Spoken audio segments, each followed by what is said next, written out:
Hello, I'm Rachel McKenty, Director of Programs and Development at Legacy Education. Thank you for joining me for the CPB Practice Exam Review. In this presentation, we will review an introduction to CPT with 5 questions and rationales. Question 1. What is the CPT code for excision of a 3.2 centimeter benign lesion of the trunk?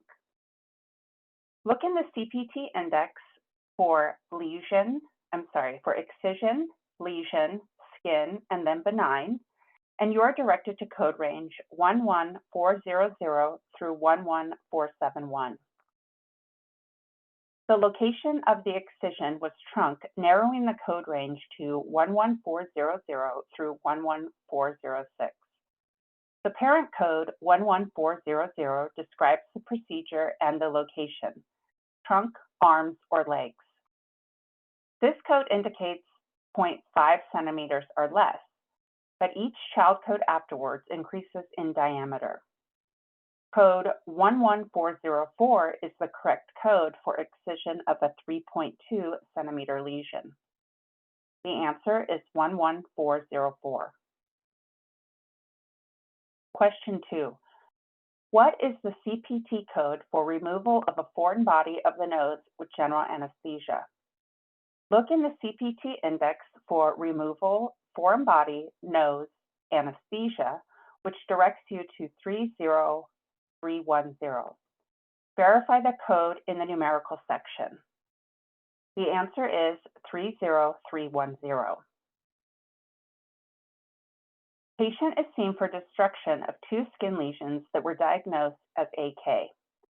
Which of the following is correct billing for the removal of the lesion, or what is the correct billing? Look in the CPT index for destruction, lesion, skin, pre-malignant, and you will refer to codes 17000 through 17004, 96567, 96573, and 96574. Codes 96567, 96573, and 96574 are reported for photodynamic therapy. The correct code is based on the number of lesions. Code 17000 is reported for the first lesion. Code 17003 is reported once for the second lesion. Code 17003 is an add-on code and is used in conjunction with 1700 only. As a reminder, add-on codes are exempt from modifier 51. Code 17004 is only reported by itself if 15 or more lesions were destroyed. There's a parenthetical note under code 17004 that indicates not to report 17004 with 17000 through 17003. The answer is 17000 for the first lesion and 17003 for the second lesion. Question 4. A patient presents to her oncologist's office for scheduled chemotherapy. The patient is severely dehydrated.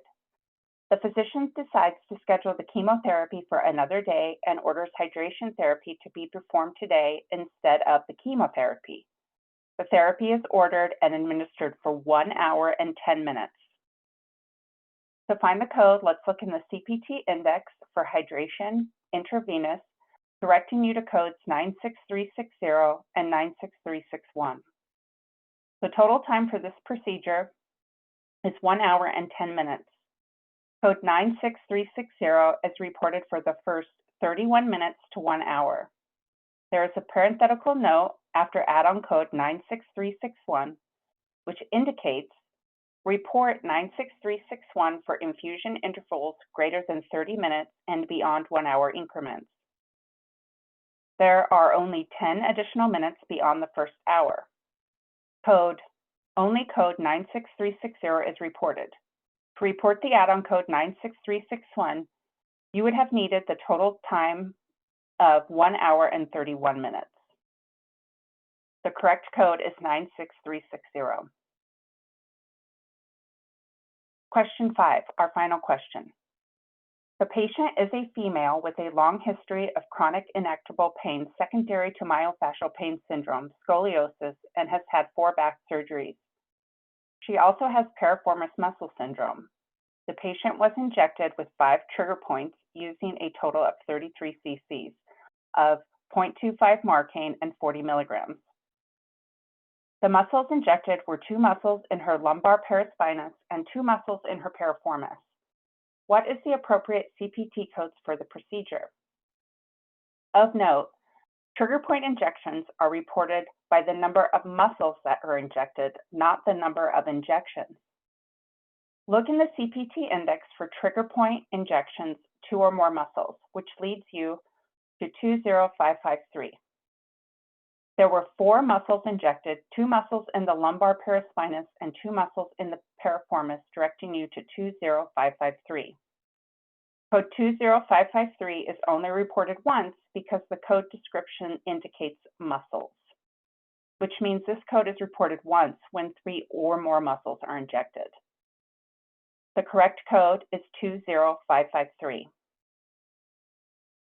Thank you for joining us. For more CPB, CPC practice exam questions, please visit our website at medicalbillco.com.